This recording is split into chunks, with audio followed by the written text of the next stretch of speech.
masyarakat pun juga. Masa dari pesantren kelakuannya seperti itu? Dari pesantren mana nih? Gitu. Bahkan dengan perilaku pribadi sendiri, bahkan pesantren pun juga terikut gitu, ikut-ikutan. Jadi pesantren mana? Jadi pesantren yang jelek. Maka ketika diri keluar dari pesantren ini, adab itu sangat penting. Adab itu sangat penting. Adab kepada Al-Quran. Ketika kita mau membaca Al-Quran, mau belajar Al-Quran, adabnya gimana? Kita ngambil wudu, ngadep ke kiblat, gitu, yang rapi, harum. Karena itu kita memegang kitab itu Al-Quran, gitu ya, pedoman kita. Nah, ketika adab kita seperti itu, kita harus ketika kita pesantren penghafal Al-Quran, maka adab-adab kita adalah seperti yang dicontohkan dalam Al-Quran, seperti adab kepada asal ustaz dan ustazahnya, kepada umi abi, kepada sanak saudaranya, teman-temannya, adab kepada masyarakat, kepada orang tuanya. Itu juga termasuk adab-adab dari Al-Quran, karena sudah dicontohkan dalam Al-Quran, gitu ya. Adab secara berpakaian tadi, gitu. Malu sama Al-Quran. Ketika kita menghafal Al-Quran tapi pakaiannya masih seperti itu adabnya, sama ustaz-ustaznya kurang bagus, masih suka melawan, masih suka melanggar peraturan, masih tidak disiplin, itu bukan menandakan orang-orang menghafal Al-Quran seperti itu, bukan menandakan orang-orang berilmu. Ketika orang berilmu bukan karena disuruh, tapi keinginan sendiri untuk menjadi lebih baik, ya, bukan karena disuruh. Tapi nggak apa-apa, awal-awal dipaksa, tapi lama-lama kita terbiasa menjadi disiplin. Disiplin itu memang harus dipaksa. Jadi sesuai dipaksa, apa-apa itu yang positif itu dipaksa biar mau, gitu. Kalau misalnya nanti deh gitu. Itu adalah goda-godanya syaitan, gitu ya. Kalau ada yang seperti itu, bisik-bisikan seperti itu, pangkas, dipaksa. Ketika kita bangunnya harus dibangun ketika paksa, gitu. Nanti kita terbiasa. Tidur yang dibiasakan, gitu, dipaksa. Hafalan dan pemahaman 40 hadis selama 3 tahun. Nah, di sini itu Al-Quran hadisnya nanti sama Ustazah juga, ya. Jadi keluar dari sini semuanya wajib hafal hadis Arba'in An-Nawawi.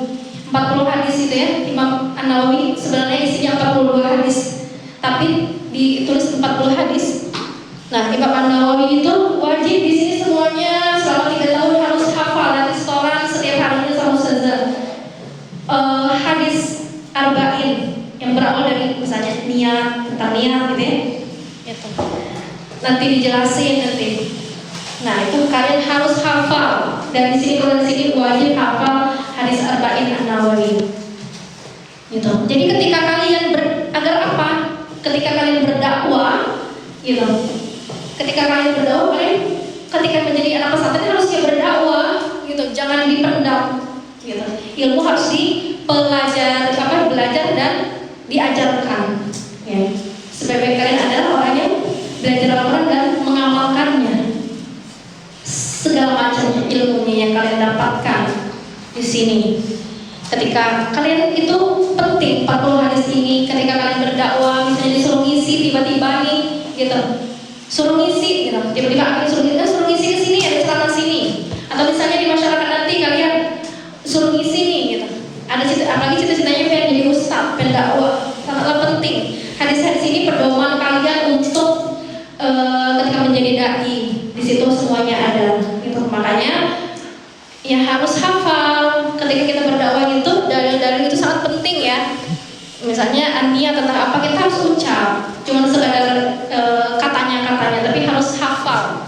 Kalau mau jadi dakwah yang benar-benar didengarkan masyarakat, maka hadis-hadis itu sangat penting di Hidayatul Thalibin. Maka kita terapkan harus hafal 42 hadis harus hafal. Perempuan juga seperti itu sama ya. Kemampuan memimpin tahlil, otib, zikir, doa dan maulid. Nah, makanya kenapa kan ya? Gitu. Nanti diajarkan tahlil, rotib, zikir, doa. Nah, itu sangat-sangat penting. Supaya saat kita ada acara apa, nanti bukan lagi ibu-ibu atau bapak-bapak, tapi kalian nanti yang akan diterjunkan kalau ada acara. Apalagi nanti ketika masyarakat ketika masyarakat misalnya ada orang yang meninggal di rumah gitu, nggak ada yang bisa baca doa, ada yang seperti itu, nggak bisa baca doa. Oh ini nih bisa dari santri, pasti kalian ditarik. Gitu. Tapi kalau misalnya kita nggak mampu, nggak hafal, aku malu, nggak hafal doa tahlil, nggak hafal doa zikir, kan malu. Katanya pesantren, tapi nggak bisa apa-apa. Atau mungkin diajarkan tapi nggak pernah didengarkan, nggak pernah diterapkan, ngantuk mungkin tidur atau apa. Jadi nggak pernah didapat, percuma. Makanya wajib nanti kalian hafal tahlil, rotib, zikir, doa dan maulid. Ya. Pengetahuan tentang tata cara sholat sesuai tuntunan Nabi Muhammad Sallallahu Alaihi Wasallam. Itu sholat yang sesuai Rasulullah nanti diajarkan seperti apa, gitu ya, sama ustaz-ustazanya. Pengetahuan tentang tata cara wudu sesuai tuntunan Nabi Muhammad Sallallahu Alaihi Wasallam. Itu wudunya gimana, gitu, wudunya nggak terburu-buru, gitu. Tata caranya ada.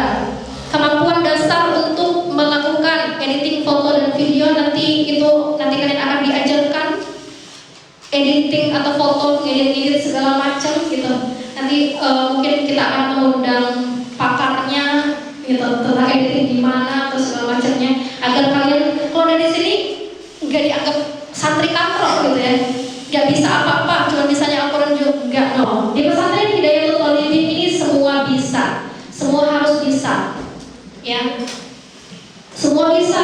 Hafal Quran iya, bahasa Arab bisa, berbaca bahasa Arab iya, bisa berbahasa Inggris, kitab, gitu, bisa dakwah, bisa, semua doa bisa, gitu, semua harus bisa di sini diajarkan.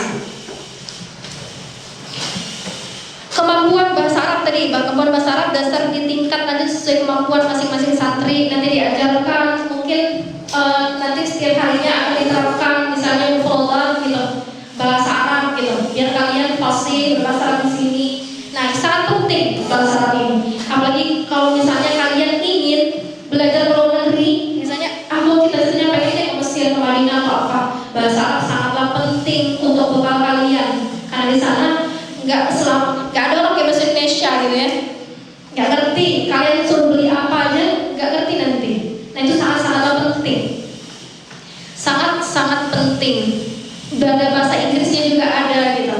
Nanti bahasa Inggris itu sangat-sangatlah penting juga ketika kalian di mana-mana di zaman yang sangat milenial ini, ya. Kemampuan public speaking, pidato, khutbah, MC dan lain-lain. Nah, itu semuanya wajib bisa nanti. Enggak cuma ditunjuk itu aja nanti, enggak. Mulai sekarang nanti di rolling. Misalnya yang biasanya itu aja MC-nya enggak, nanti semuanya gantian. Semuanya gantian. Yang bisa MC, misalnya gantian satu-satu MC, harus kebagian. Pidato juga, semua pidato juga nanti harus bisa pidato semua. MC, nge-MC, nanti ketika kalian diminta dari masyarakat, kalian sudah siap, gitu, sudah siap untuk menjadi MC.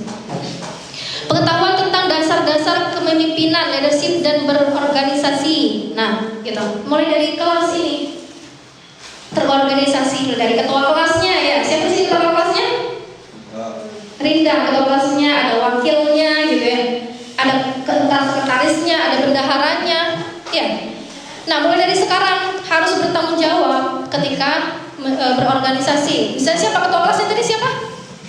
Ketua kelasnya siapa? Rinda. Udah turun jabatan. Oh, udah turun jabatan, dipecat. Yang besar siapa? Dipecat. Ganti Ilham. Nggak ganti Ilham, mana Ilham? Mana? Enggak, oh enggak katanya. Oh, si Rinda ini memecat diri ini. Hah? Khusus MTS. Disuruh apa? Yang khusus MTS. Oh, yang khusus MTS. Kalau yang khusus tetap Rinda kan? Rinda ya. Nah, pokoknya siapa? Mau Ilham, mau Rinda, ya Ilham ya. Jadi harus disiplin ya ketua kelas ya. Ya, ketika berorganisasi mulai dari kecil. Nah, ketika disiplin diterapkan di sini, maka kita bisa ke masyarakat menjadi leadership yang lebih besar, gitu ya. Ilham ya, dengerin Ilham. Tadi ketika jam 10 teng kenapa belum disuruh masuk semua? Nah, itu salah satunya harus disiplin sebagai ketua kelas. Ya, jangan ada yang masih jajan, ada yang masih dalam kelas, ada yang waktunya ini masih makan, gitu. Bahkan makanannya semua di bawah meja. Nah, terus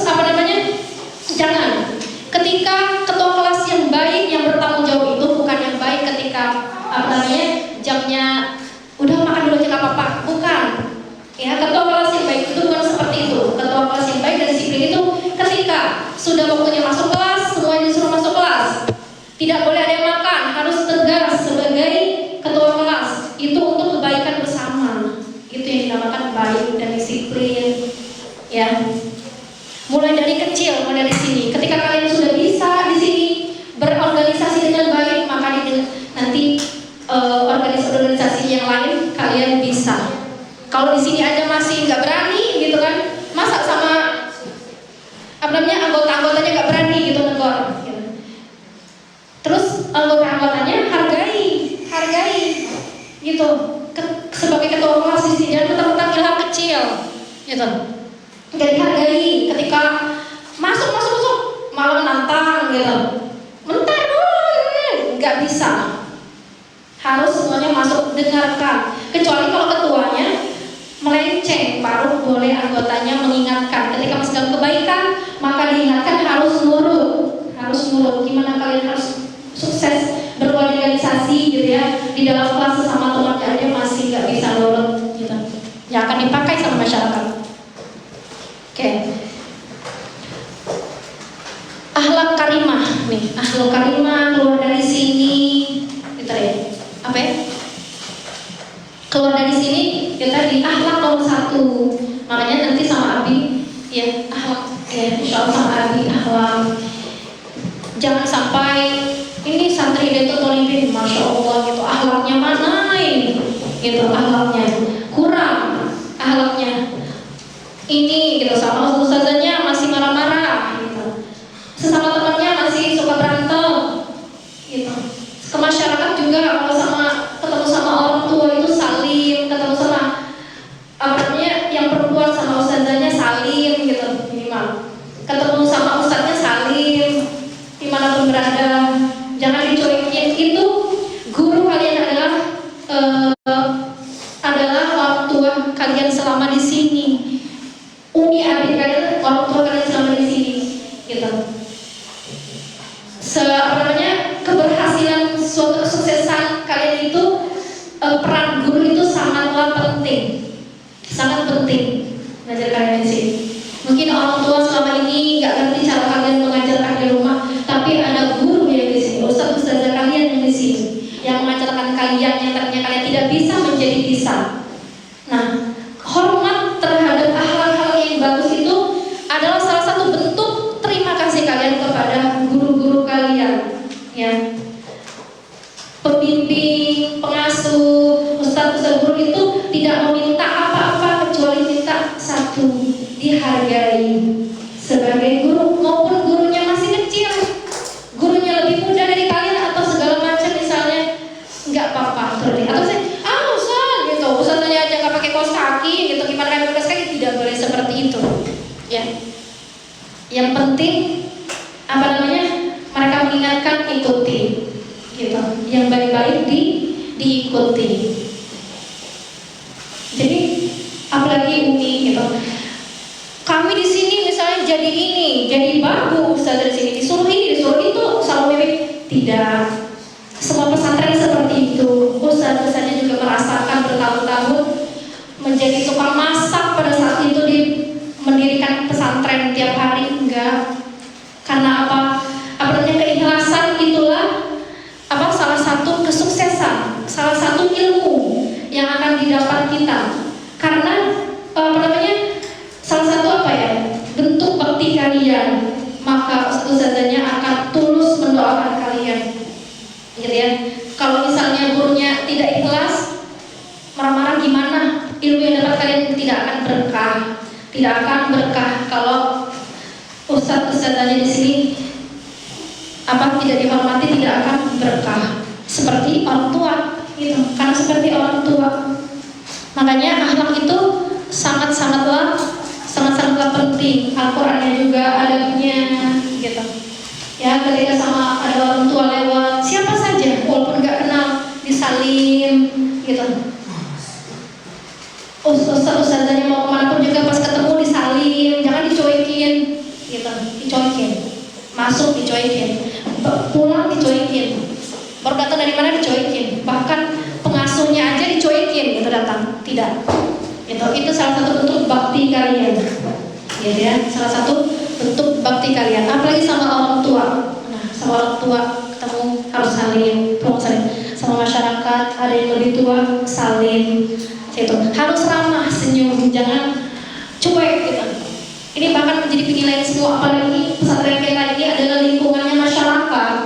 Bahkan orang-orang yang sholat juga suka di sini. Kalau misalnya cuek, nggak ramah, orang pasti menilai yang salah itu adalah pesantren, tapi anak-anak santrinya gitu, anaknya nggak ada ini gimana itu.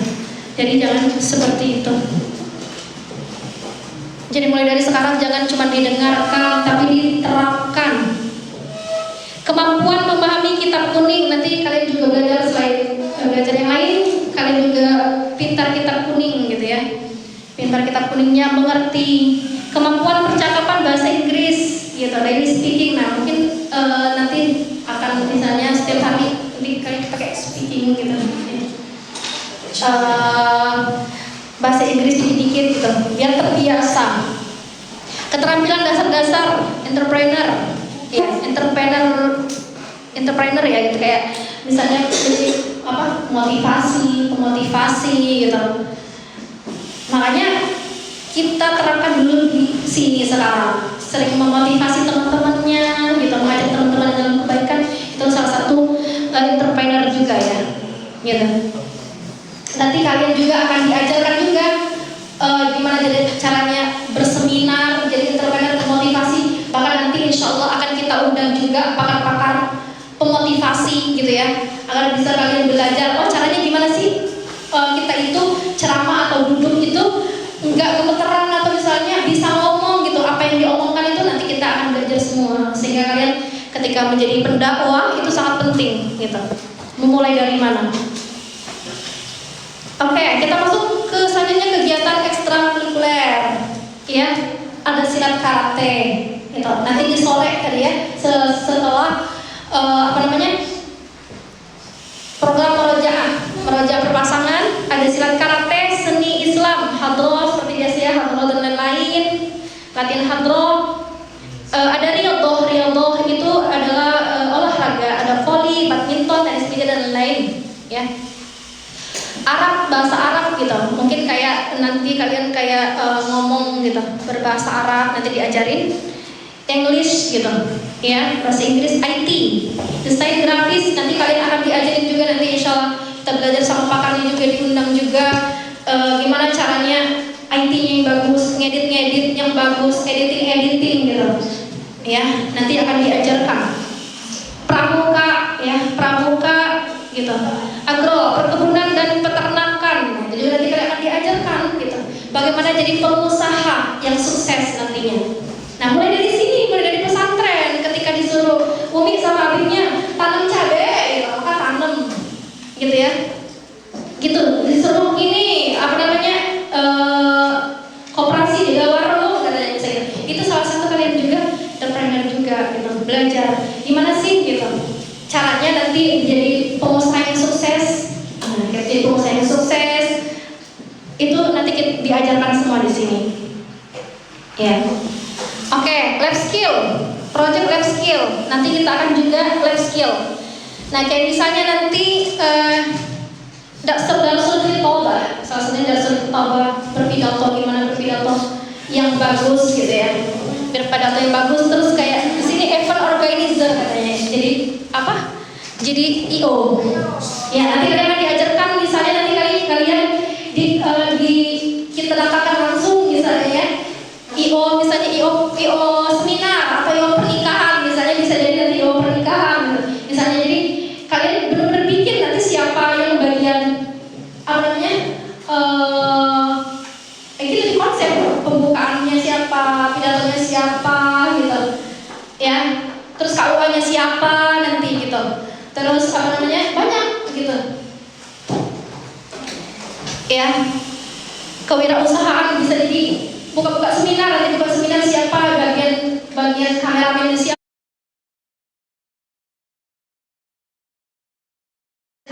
siapa, bagian peseminarnya siapa, nanti diajarkan semua seperti itu. Oke. Cukup ya Ustaz ya di sini.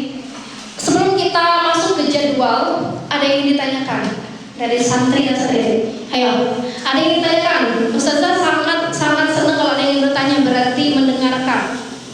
Ada yang bertanya, ada yang masih kurang mengerti, gitu. Dari yang di layar tadi, ada yang bertanya? Ya ada. Sudah paham berarti ya? Sudah paham? Sudah paham. Jika ada yang melanggar berarti nggak paham. Nanti ya. Kalau misalnya, kok ini, ya Ustazah lupa, ternyata ada gini ya, berarti tidak mendengarkan. Berarti ketika sudah paham di sini, tata tertib cara tadi semuanya sudah paham ya. Jangan ada lagi yang masih belum, gitu.